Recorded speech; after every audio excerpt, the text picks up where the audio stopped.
Hi guys, today I'm going to review the Dell Inspiron 14. It is a 14-inch Ultrabook, kind of slightly more focused towards mainstream or budget devices. Is it a good deal or not? We will see in my full review. Let's damn it!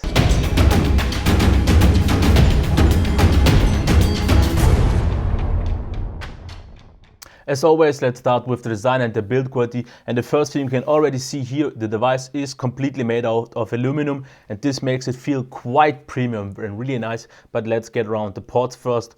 Here we have the charging port, full-size HDMI, USB 3.0, one of the two stereo speakers, Kensington lock. On the front we have an LED for charging and storage. On the right side we have the second stereo speaker, headphone jack, full-size SD card slot, and the micro USB 3.0 again. At the bottom we see the ventilation and the rubber feet. That's pretty much it. One thing I have to complain about is this sharp edge, because the weird thing is the device is beveled all around but not at the bottom, and this is where it's pretty sharp, and I almost scratched my table. It didn't, but I think it's more just because my table was rugged enough. But this is really sharp. Not that it hurts, but it's just not so comfortable to hold on.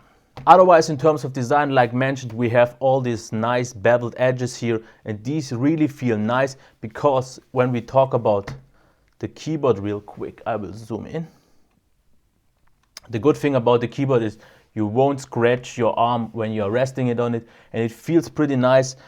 The keyboard itself feels a little bit shallow, the key travel is okay, but the feedback isn't as good as I would wish for it to be. But otherwise, once you get a bit used to it, it's a really good keyboard, because the layout is pretty nice and you can type pretty fast on it after all, because it really picks up every button click. As for the touchpad itself, it seems a bit small due to this dividing line, because the whole thing is touchable.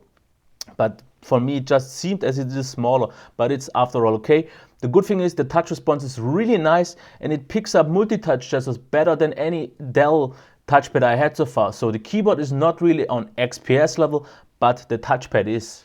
There's one more complaint I have though, and that is the hinge again, because you can't open the device with one hand. It will just lift up, and then you could also scratch the device. You need two hands because the hinge is very stiff, and just to see at about this point it will lift. It's no issue because it is way more than you would usually have to. This is okay, but the hinge again. Otherwise pretty nice. The design looks great. It's pretty lightweight, and it looks and feels pretty premium. So in overall, the design and build quality is really great, apart from the pretty sharp edge at the bottom. Let's take a closer look at the display. We have a 14-inch display with a resolution of 3066 by 768. And as you can already maybe see, it's no IPS screen. It is very responsive, and the touchscreen is very precise. This is the good thing. But at the qualities of the display itself, as you can see, we are at 100%. It is not super bright. The brightness is okay, and the blacks are actually quite good. The colors are okay. As you can see, especially videos look quite nice, but since it's no IPS display, the issue are just the viewing angles. And I can't really show them up because I have a hard time even picking this picture up, and it doesn't look so bad maybe as it does over the monitor as I see right now. But I still have to say it is the biggest weakness of this device. It is quite good in terms of brightness, the solid is black, the colors are okay, but the resolution and the viewing angles are the main issues here. There is also a 1080p version on this laptop for this display, and I would highly recommend get the 1080p version. It shouldn't really cost any more, but the quality should be way better, because if you are used to those low-res displays, it should be no problem. And if you are okay with maybe subpar viewing angles, it should also be okay. But if you are used to any IPS display and a good resolution, I just can't recommend this display. It is usable, it is acceptable, but it is nothing that you could really enjoy. After the average at best display, what about the sound? Let's quickly check it.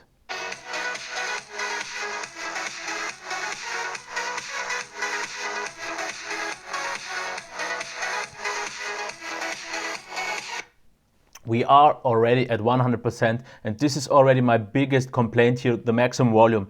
It is maybe 80% of what I would at least wish to have. The stereo effect is quite nice since we have stereo, and the overall sound is okay. We have a little bit of bass, and the otherwise tonal balance in terms of mids and treble is quite nice. But it's just the maximum volume that upsets me a bit. Otherwise it is okay, but not really more than anything good for YouTube or anything else. We already know the display and the speakers aren't the strong suits of this device, but what about the performance? And here I can clearly say this is way better, because if you check the SSD stats, this is pretty nice. If you get the full HD version, I don't think there is an SSD option, but the hard drive should still be very good. If we quickly check the performance, the browser is very smooth, of course, with Internet Explorer, with the mouse or the touchpad, this is no issue. Same goes for Chrome, not as smooth, but still very good. So I actually have to say, if you go into any modern UI app, you will see everything is super smooth. It's loading right now. But otherwise, performance is very good, as you can see, very smooth. And also the PDF performance, if you quickly check that, absolutely crazy smooth. Everything is fine. So just to make it real quick, in terms of performance, this is so far the best ULV CPU I've seen on a laptop performing, but this is most probably due to the lower resolution. But if you want to do video editing or anything else, this device is definitely suited for, but not with this resolution. So if you have the higher res display, you can also enjoy PDFs and everything. But doing all of this with the low resolution screen shouldn't be the most satisfying experience. So get the full HD version and then you have a really great performing device here. The next things in line in this review is battery life, noise and heat, and this is definitely one of the strongest parts of this device, because a full charge needs 3 hours and the battery lasts very long. I had no issue with about 7 hours of solid use, maybe even way more, and this with a brightness of 60 or 70%. It is the best performing Ultrabook I've had so far in terms of battery life. It even beat my MacBook Pro, any Lenovo or any other Dell device. So definitely big thumbs up here. In terms of noise, it's also very great, because the device is maybe 90%, 95% of all the time completely silent.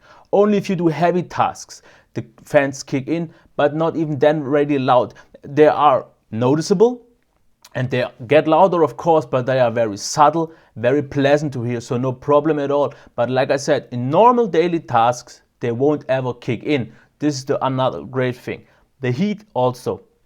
The device doesn't get hot at all. A little bit at the bottom here, but if you use it on your lap, you will never have issues any burning or so, because once it should get warm, the fans will kick in, very subtle, so nothing to complain here. So in terms of battery life, noise and heat, definitely one of the best I've seen so far. Software and bugs are the next things I want to talk about. We have Windows 8.1 here, everything runs fine. We have a lot of Dell bloat apps, they are uninstallable but still. But the one thing I have issues here with is the software and the bugs. It's not unstable or anything like that, but after every longer period of standby, the media buttons just stop working. You have to reboot for that. This is a bit weird. Also the device, once it's in standby and you turn it on, it needs quite a bit of time until the screen gets on. I don't know if it's a software thing or the screen needs just a little bit more. But otherwise, this is pretty much the only bug I had, otherwise it was stable, but this is quite an annoying thing and they really should have fixed this by now.